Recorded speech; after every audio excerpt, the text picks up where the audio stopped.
ఏపీలో పలుచోట్ల భారీ వర్షాలు పడుతున్నాయి. గండికోట, మైలవరం జలాశయాలకు భారీగా వరద నీరు వచ్చి చేరుతోంది. మైలవరం జలాశయం నుంచి పెన్నా నదికి నీటిని విడుదల చేశారు అధికారులు. పెన్నా పరివాహక ప్రాంతాలైన జమ్మలమడుగు, దొమ్మిరి నంద్యాల, మోరగుడి, ప్రొద్దుటూరు ప్రాంతాలకు ప్రమాదం పొంచి ఉంది. పెన్నా నదికి భారీగా వరద నీటి ఉధృతి పెరిగే అవకాశం ఉంది. వరద నీటి ప్రవాహం ఎక్కువగా ఉన్నందున సరిహద్దు ప్రాంత ప్రజలు అప్రమత్తంగా ఉండాలని అధికారులు సూచిస్తున్నారు. ఇక వారిని సురక్షిత ప్రాంతాలకు తరలించాలని అధికారులు చెబుతున్నారు. ముందస్తు చర్యల్లో భాగంగా జలాశయాల వద్ద ఎస్డీఆర్ఎఫ్ బృందాలను సిద్ధంగా ఉంచారు అధికారులు.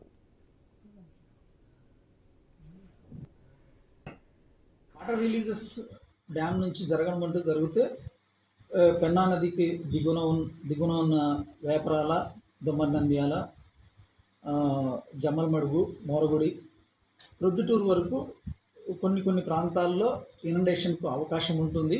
మేము ఆ ప్రదేశాలన్నిటి సంబంధించిన రెవెన్యూ, పోలీస్ డిపార్ట్మెంట్తో కోఆర్డినేటెడ్గా ఉన్నాము. ఏ ప్రాంతాలు అయితే మునకకు అవకాశం ఉందో అక్కడంతా నివారణ చర్యలు అయితే చేపట్టడం జరిగింది. దానికి సంబంధించి అన్ని డిపార్ట్మెంట్స్ విజిలెంట్గా ఉన్నాయి. అందరూ కంట్రోల్ రూమ్స్కు కోఆర్డినేటెడ్గా వర్క్ చేస్తున్నారు. So water releases